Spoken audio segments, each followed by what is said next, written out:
The string quartet was playing a tasteful Pachelbel's canon as I walked into the opulent ballroom of the Grand Oak Hotel. My sister Bianca's wedding was the social event she'd been orchestrating since puberty. Crystal glittered, white orchids dripped from every arch, and the air smelled of gardenias and expensive perfume. I'd spent 3 months' salary on my gift, a stunning pair of vintage Art Deco crystal champagne flutes from the 1920s, the kind she'd pointed to in a magazine once and sighed over. I'd had them monogrammed with her and her fiancé Mark's new initials. It was a peace offering, a white flag waved after a lifetime of Cold War.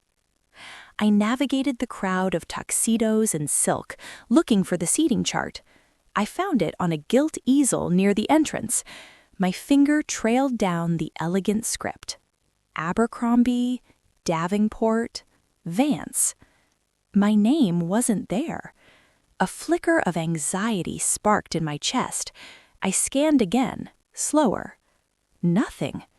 Perhaps I was under my full name, Avalon. Nothing. "Looking for your seat, Ava?" Bianca's voice was like honey poured over shards of glass. She appeared beside me, a vision in ivory silk and smug satisfaction. Her bridal glow was unmistakable, but her eyes held the familiar, icy gleam of a game won. "I can't seem to find my name, Bee," I said, keeping my voice neutral.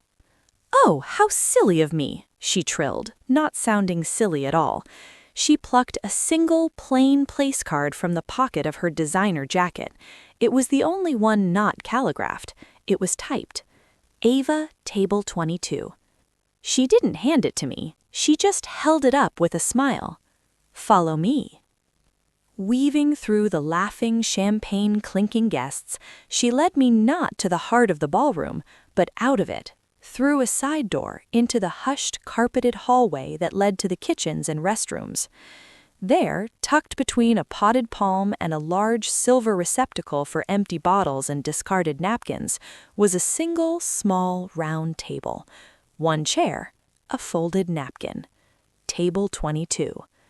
My seat was literally in the hallway, next to the trash.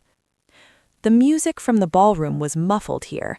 The only view was of waiters rushing back and forth with trays.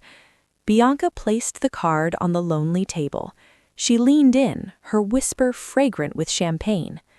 "You see, Ava, with the venue's strict capacity limits and Mark's huge family, we had to make some hard cuts. We had to prioritize real family, people who actually count."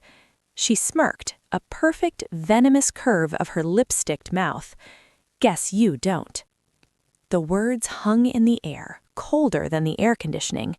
A lifetime of slights, the stolen boyfriends, the ruined birthdays, the whispered lies to our parents crystallized in this one perfect public humiliation. I didn't cry. I didn't shout. A strange, powerful calm settled over me. I looked from my sister's triumphant face to the beautiful gift in my hands. The gift meant for a sister I didn't have. I met her eyes.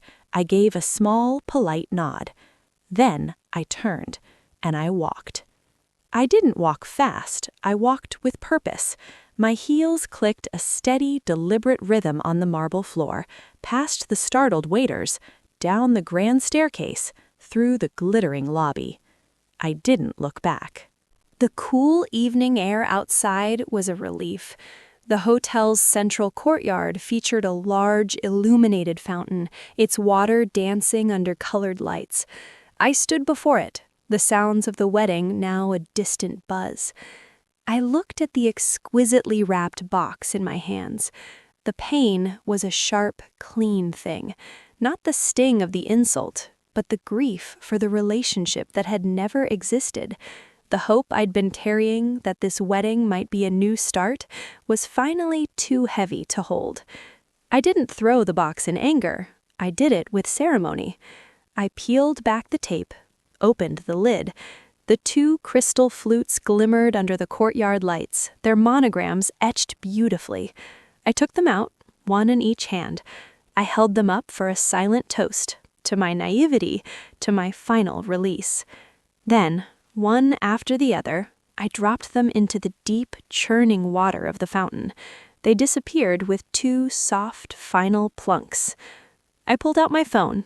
I opened the family group chat, which had been buzzing all day with wedding photos. I typed a single line. Ava, congratulations, Bianca. I hope your special day is everything you deserve. I've left your gift at the fountain.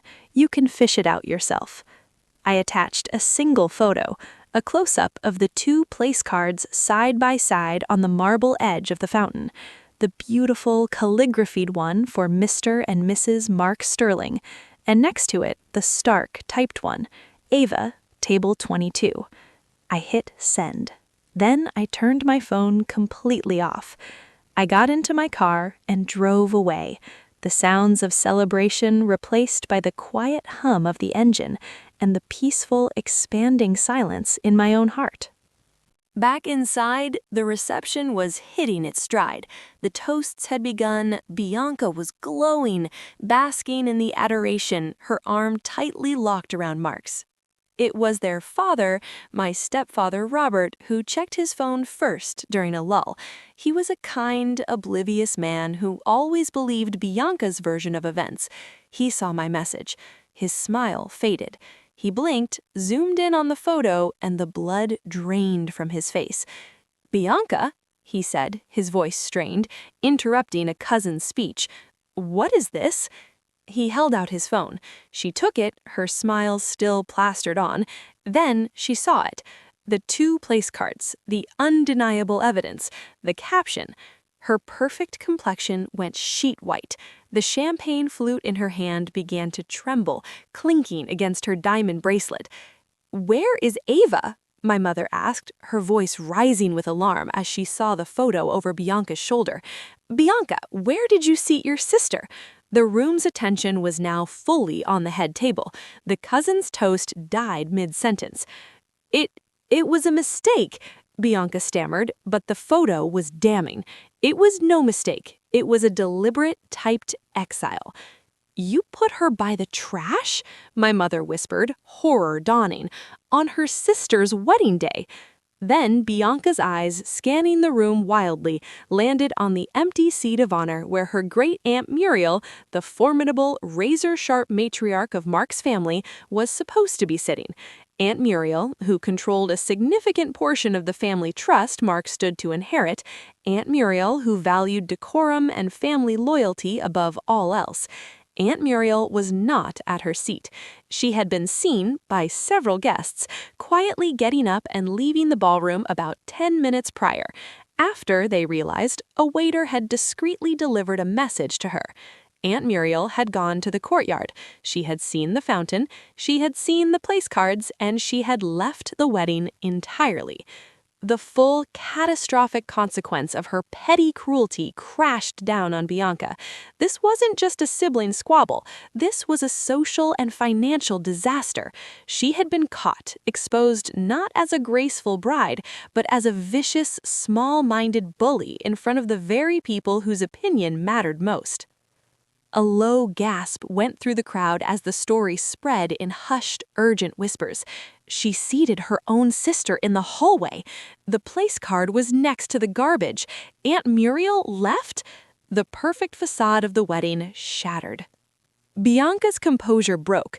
A raw, guttural sound of pure panic and rage erupted from her, a scream that cut through the string quartet and silenced the room. "No!" It wasn't a word, it was a scream of crumbling empire. She stood up, her chair screeching backwards, the photo on the phone held out like an accusation she couldn't escape. The scream was for the humiliation turned back on her, for the judgment in everyone's eyes, and for the terrifying realization that her own actions had poisoned her perfect day.